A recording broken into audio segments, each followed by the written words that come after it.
hello. You've been building for other founders to succeed UK-wide, globally, and of course, better known to me as in and from Norwich for years. Kris, why? I started to get involved with the tech scene back in 2016, I think, in Norwich, and absolutely fell in love with it. And the ecosystem that's there, it's supportive, it's vibrant, with stuff like Sync the City, the hot source groups, everything. It's just an environment to succeed and get people excited about. And when you then look at the stuff that's happened locally, you know, if you're looking with a fintech lens, you got people like Snoop now who are at Series A level. You've had Know Your Money, who are acquired by NerdWallet, Time for Advice, acquired a couple of years back as well for about 25 mil. Pickle, who are now at Series A, and Validus, that were acquired by Verisk. So it proves that all the constituent parts are there to be able to support startups, and particularly those with a fintech, insurtech kind of lens to them.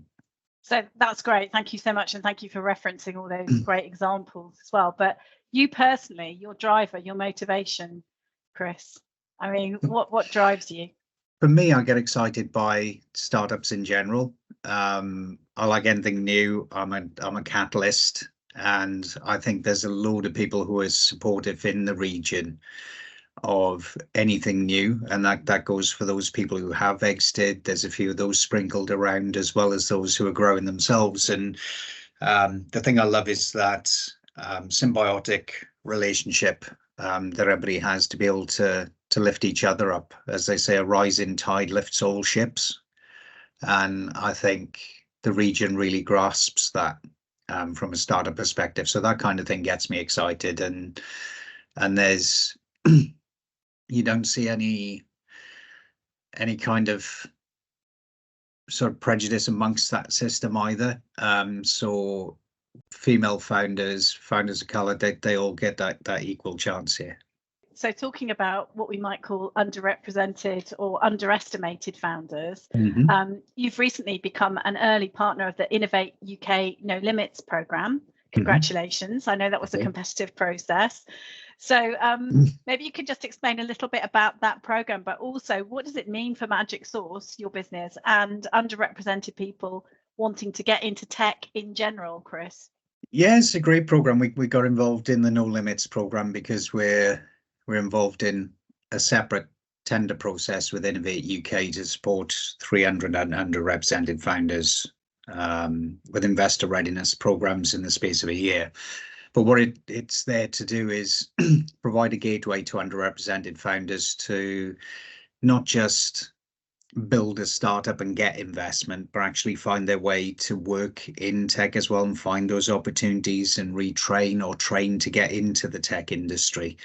I think that's massively important to provide that equality of opportunity, because as you know, females particularly are underrepresented in terms of investment, and as much as the demographics don't lend themselves to being hugely ethnically diverse in the east of England, obviously the output from the universities are completely different in those terms. So being able to segue people from education into the tech industry, so we keep those magnificent brains that are going through university and then either to build their own startup or build jobs, and that is great. And Magic Source is there specifically to help underrepresented founders to learn how to start up, to assess their startup, and then match them with investors who are specifically looking to invest in underrepresented founders. So that's where we fit into that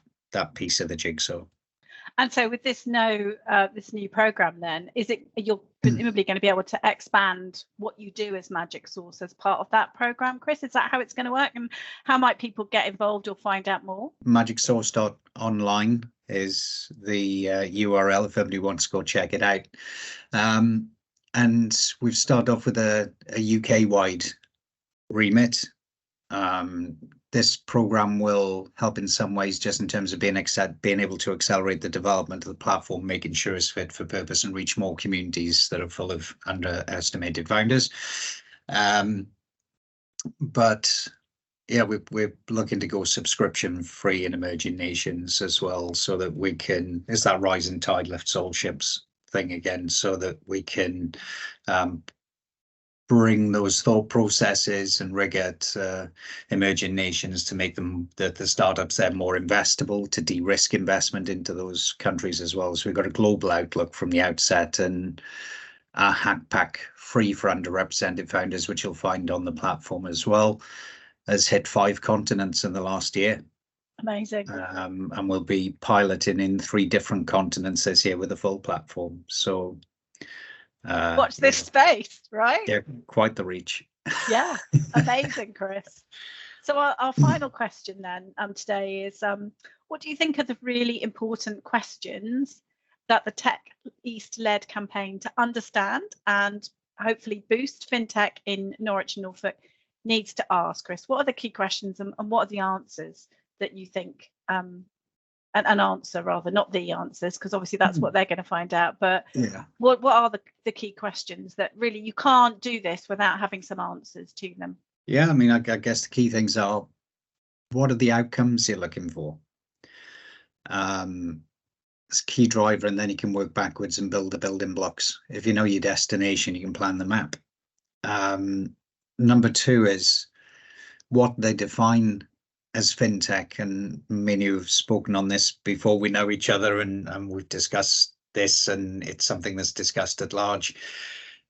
Norwich is good at comparison sites, not just Know Your Money, but Chris Sargison as well, who's been leader of the chamber. He's exited 3 startups himself, and I think 2 of those were probably comparison sites.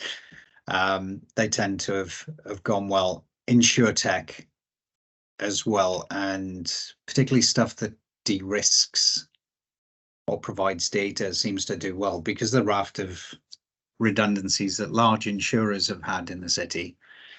I think we have to play to our strengths and look at what can we best support.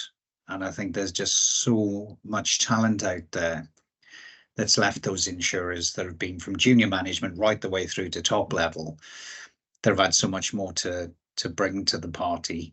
So I think we need to then concentrate those resources into what we do best.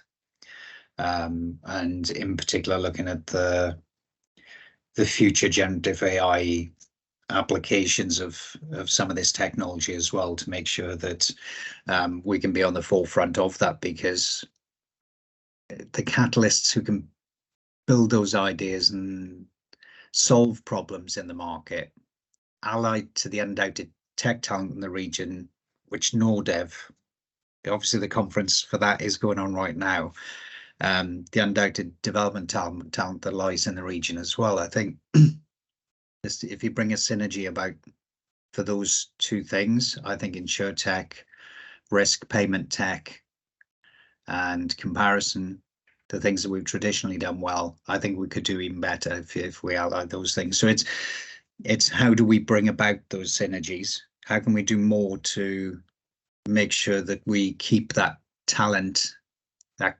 catalyst talent in the region, from those people who are made redundant, and those people south of the region in Essex who've obviously spent a bit of time in London as well, in the city, working in fintech. How do we best nurture that talent across the region, and is there anything we can do to share that talent across the region and bridge those gaps, rather than people having to look outside the region to go do stuff? Super. Well, Kris, that's all we've got time for today. A massive pleasure. Always learn from talking with you. So thanks very much, and see you again soon. Thank you very much, Shân.